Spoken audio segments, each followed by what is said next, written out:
Assalamualaikum warahmatullahi wabarakatuh.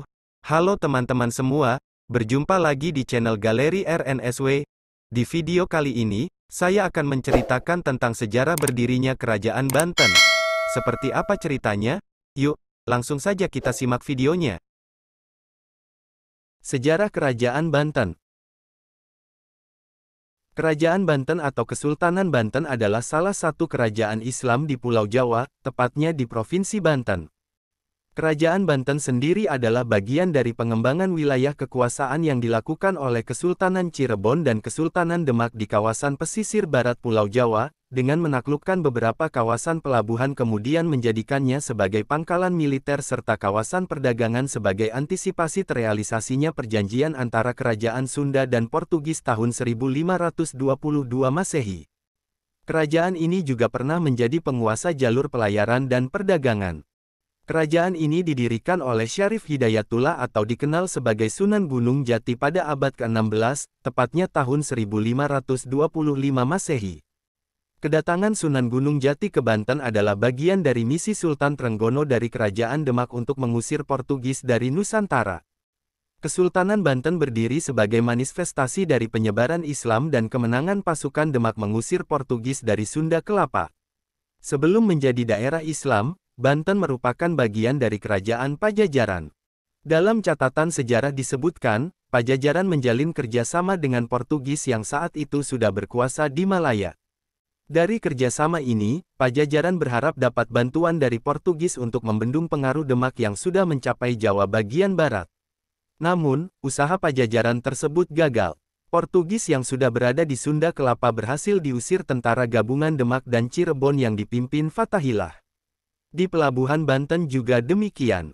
Belum sempat Portugis bercokol di pelabuhan itu, Sunan Gunung Jati keburu menguasainya dari Pajajaran. Kerajaan Banten menjadi salah satu kerajaan yang punya peranan penting dalam perdagangan rempah sekaligus penyebaran agama Islam di Pulau Jawa. Sebelum periode Islam, Banten adalah kota penting yang masih dalam kekuasaan Kerajaan Sunda. Pada tahun 1525 sampai tahun 1526, Sunan Gunung Jati berhasil menguasai Banten dengan bantuan pasukan Cirebon dan Demak. Sunan Gunung Jati kemudian mendirikan Kesultanan Banten sebagai kadipaten di bawah Kesultanan Cirebon.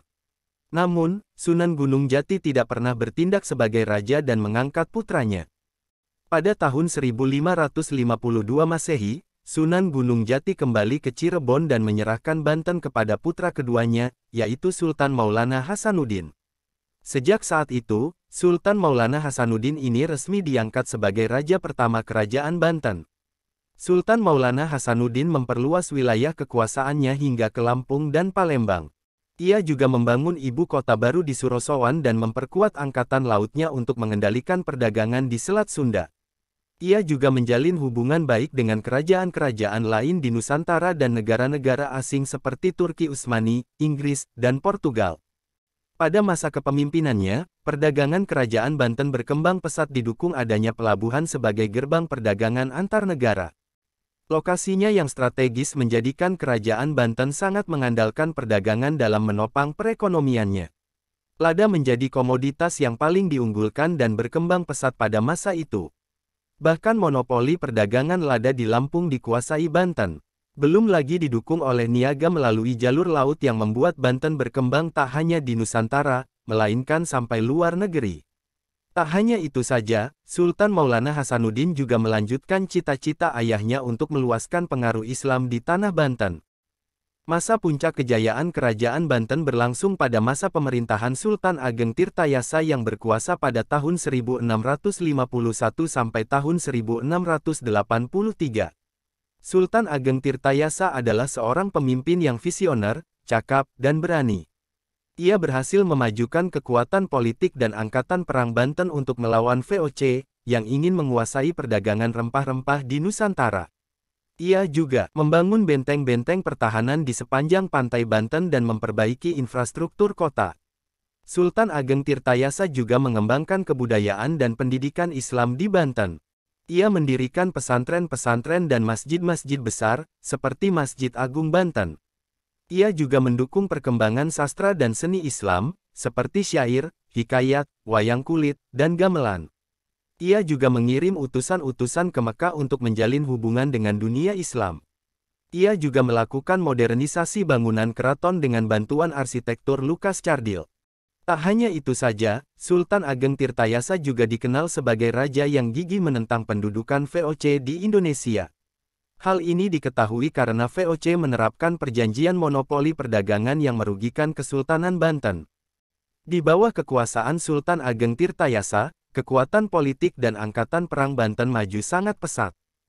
Kemunduran kerajaan Banten dimulai dari konflik internal antara Sultan Ageng Tirtayasa dengan putranya, Sultan Haji atau Sultan Abu Nasar Abdul Qohar. Sultan Haji adalah seorang pemuda yang terpengaruh oleh gaya hidup barat dan bersahabat dengan VOC. Ia tidak setuju dengan kebijakan ayahnya yang anti Belanda dan ingin berdamai dengan VOC. Ia kemudian memberontak dan mendeklarasikan dirinya sebagai raja baru di ibu kota baru, Kaibon. Konflik antara ayah dan anak ini dimanfaatkan oleh VOC untuk mengadu domba dan melemahkan kerajaan Banten. VOC mendukung Sultan Haji dengan memberikan bantuan senjata dan pasukan. Akhirnya, pada tahun 1683, Sultan Ageng Tirtayasa dikalahkan dan ditangkap oleh VOC. Ia meninggal dalam tahanan pada tahun 1692. Sultan Haji kemudian menjadi raja boneka yang tunduk pada VOC. Ia menyerahkan monopoli perdagangan rempah-rempah, garam, dan lada kepada VOC. Ia juga menyerahkan sebagian besar wilayah kekuasaannya kepada VOC. Ia meninggal pada tahun 1690 dan digantikan oleh putranya, Sultan Zainul Abidin. Sultan Zainul Abidin berusaha untuk membebaskan diri dari pengaruh VOC dan mengembalikan kejayaan kerajaan Banten. Ia membangun kembali angkatan lautnya dan menjalin hubungan dengan kerajaan-kerajaan lain di Nusantara, seperti Mataram, Banjar, dan Gowa. Ia juga mengirim utusan ke Turki Utsmani, Perancis, dan Inggris untuk mencari bantuan. Namun, upaya-upaya ini tidak berhasil dan ia terus mendapat tekanan dari VOC. Pada tahun 1752, VOC berhasil menyerang dan menghancurkan ibu kota Surosowan. Sultan Zainul Abidin terpaksa melarikan diri ke Anyer dan kemudian ke Cirebon. Ia meninggal pada tahun 1753 dan digantikan oleh putranya, Sultan Muhammad Sifa Zainul Arifin. Sultan Muhammad Sifa berusaha untuk mempertahankan sisa-sisa wilayah kekuasaannya dari serangan VOC dan Mataram. Namun, ia tidak mampu mengatasi masalah-masalah internal dan eksternal yang mengancam kerajaan Banten. Pada tahun 1808, Gubernur Jenderal Daendels mengeluarkan dekrit yang menyatakan bahwa kerajaan Banten menjadi bagian dari Hindia Belanda secara sepihak. Sultan Muhammad Syafiuddin, yang saat itu menjadi raja terakhir kerajaan Banten, menolak dekrit tersebut dan melawan Daendels. Hingga akhirnya pada tahun 1809, Gubernur Jenderal Daendels menghapus Kesultanan Banten untuk mengatasi perlawanan rakyat Banten terhadap VOC. Pada akhirnya, Sultan Muhammad Syafiuddin dikalahkan dan ditangkap oleh pasukan Belanda pada tahun 1813. Ia dibuang ke Ambon dan meninggal di sana pada tahun 1833. Berikut beberapa peninggalan tempat bersejarah Kerajaan Banten. 1. Masjid Agung Banten. Masjid ini dibangun pada masa pemerintahan Sultan Maulana Hasanuddin tahun 1570 sampai tahun 1580 dan merupakan salah satu masjid tertua di Indonesia. Masjid ini memiliki arsitektur yang unik dengan menara-menara yang tinggi dan kubah-kubah yang berbentuk menyerupai mercusuar. Keunikan masjid ini adalah bangunannya merupakan akulturasi tiga budaya, Cina, Arab, dan Eropa. Di kawasan masjid, terdapat makam Sultan dan keluarga Sultan, tepatnya berada di serambi masjid. Saat ini, Masjid Agung Banten digunakan sebagai wisata religi untuk memperingati hari-hari besar, seperti peringatan Maulud Nabi. 2. Masjid Agung Kenari. Masjid lain yang menjadi saksi atas kejayaan Kesultanan Banten adalah Masjid Agung Kenari yang terletak di Kampung Kenari yang berada sekitar 3 km dari Masjid Agung Banten ke arah selatan. Masjid Kenari adalah salah satu masjid bersejarah peninggalan dari Sultan Abul Mufahir Muhmud Abdul Qadir pada masa pemerintahan tahun 1596 sampai tahun 1651. Sultan Abul Mufahir Muhmud Abdul Qadir sendiri adalah putra dari Maulana Muhammad Pangeran ing Banten yang bergelar Sultan Mekah. Masjid ini menjadi salah satu masjid tertua yang ada di Banten. 3. Masjid Kasunyatan.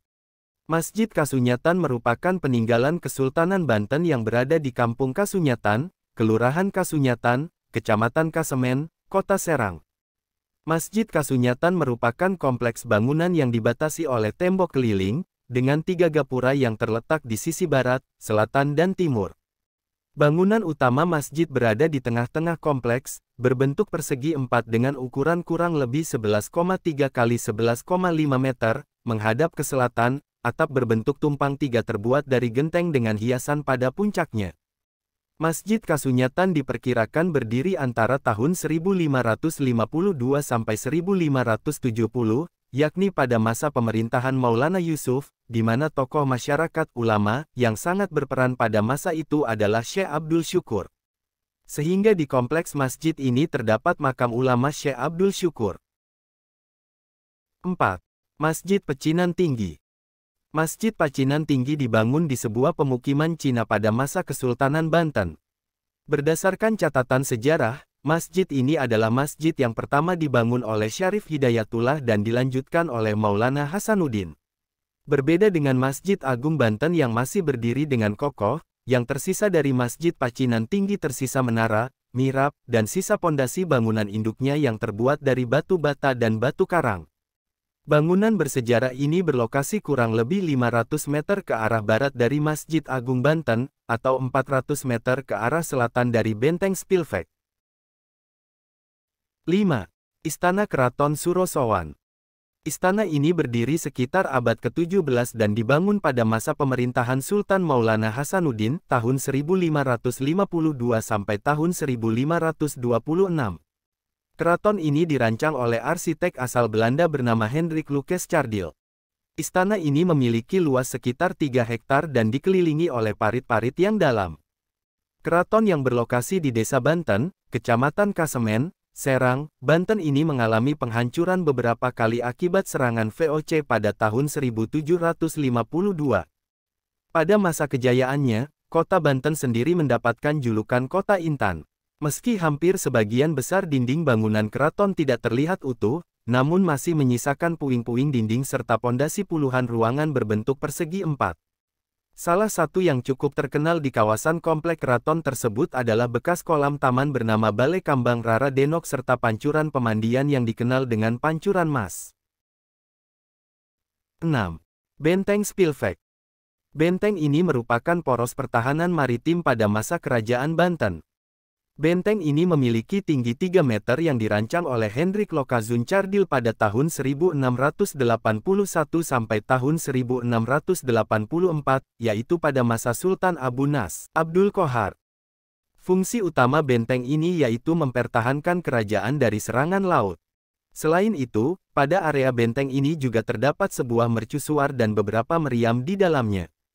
Benteng ini juga memiliki terowongan yang menghubungkan antara benteng dan Istana Keraton Surosowan.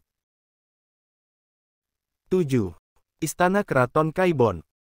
Istana ini dibangun oleh Sultan Haji tahun 1683 sampai tahun 1690 sebagai ibu kota baru Kerajaan Banten setelah ia memberontak terhadap ayahnya, Sultan Ageng Tirtayasa. Istana ini memiliki luas sekitar 10 hektar dan dikelilingi oleh tembok-tembok yang tinggi. Istana ini juga memiliki masjid, makam-makam raja, dan taman-taman di dalamnya. Istana Keraton Kaibon pada zaman dahulu dipakai sebagai tempat tinggal Ratu Aisyah, ibu dari Sultan Syafiuddin. Kaibon sendiri bermakna keibuan. Hal yang unik dari Istana Keraton Kaibon adalah bahwa istana ini dibangun seolah-olah berada di atas air. Semua jalan masuk dari depan maupun belakang harus melalui jalan air. Namun sayang, pada tahun 1832, istana ini dihancurkan oleh Belanda karena pertentangan dengan Sultan Syafiuddin. 8. Vihara Avalokitesvara. Kerajaan Banten juga meninggalkan sebuah vihara yang bernama Vihara Avalokitesvara. Adanya vihara ini menjadi bukti bahwa pada masa Banten saat itu, toleransi merupakan konsep yang dijunjung tinggi. Vihara Avalokitesvara Banten ini adalah tempat ibadah bagi umat Buddha yang sampai saat ini masih terawat dan kokoh. Salah satu ciri khas dari vihara ini adalah terdapat relief di dinding yang menceritakan tentang siluman ular putih. 9. Meriam Ki Amuk. Meriam Ki Amuk diperkirakan telah ada di masa abad ke-16 dan dibuat di Jawa Tengah. Meriam ini memiliki ciri khas yakni beratnya yang mencapai 7 ton. Meriam Ki Amuk memiliki panjang 341 cm, diameter belakang 66 cm, diameter mulut 60 cm, dan bagian dalam 32 cm. Pada masa itu, meriam ini memiliki kemampuan daya ledak yang tinggi. Meriam Ki Amuk sendiri merupakan hadiah dari Sultan Trenggana Demak dalam suatu momen pada tahun 1527 kepada penguasa Kesultanan Banten saat itu, yakni Sultan Hasanuddin. Kini meriam kuno saksi sejarah ini tersimpan berada di depan Masjid Agung Banten, Provinsi Banten. 10. Herkov. Herkov merupakan tempat pemakaman Belanda yang terletak di Banten lama. Herkov sendiri berlokasi tidak jauh dari Benteng Spilvek yang berada di Kampung Pamarican, Serang, Banten. Herkov sendiri menjadi salah satu peninggalan kerajaan Banten pada masa penjajahan Belanda di Indonesia. Meski berusia lebih dari ratusan tahun, namun makam yang berada di pinggir jalan aspal ini masih bisa dilihat hingga saat ini. Sayangnya, salah satu makam kuno yang ada di Banten ini memang sudah tidak terawat dan mulai terkikis oleh waktu, sehingga membuatnya cukup menakutkan. 11. Makam Pangeran Astapati. Makam Pangeran Astapati adalah makam seorang panglima perang Banten pada masa pemerintahan Sultan Ageng Tirtayasa. Makam Pangeran Astapati berada di Kampung Odel. Posisi makamnya sendiri berada di area yang dikelilingi oleh tembok dengan berpagarkan besi, di mana pada gerbang utama menuju makam terdapat pintu masuk dengan bangunan khas Eropa Jawa kuno. Pangeran Astapati sendiri merupakan keturunan dari para pemimpin suku Baduy, yang ada di Kanekes, Banten Selatan. Pangeran Astapati dikenal karena keberaniannya menggempur tentara kolonial di Teluk Banten. 12. Danau Tasikardi. Danau Tasikardi adalah sebuah danau buatan yang terletak di sekitar Istana Keraton Kaibon. Danau ini diperkirakan dibuat pada tahun 1570 sampai tahun 1580, pada masa pemerintahan Sultan Maulana Yusuf. Danau yang memiliki luas sekitar hampir 5 hektar ini dilapisi ubin dan batu bata. Dahulu kala, danau ini merupakan sumber air utama yang digunakan oleh keluarga kerajaan di Istana Keraton Kaibon. Selain sebagai sumber air istana, Danau Tasikardi ini juga digunakan sebagai saluran air irigasi sawah untuk wilayah yang ada di sekitar Banten.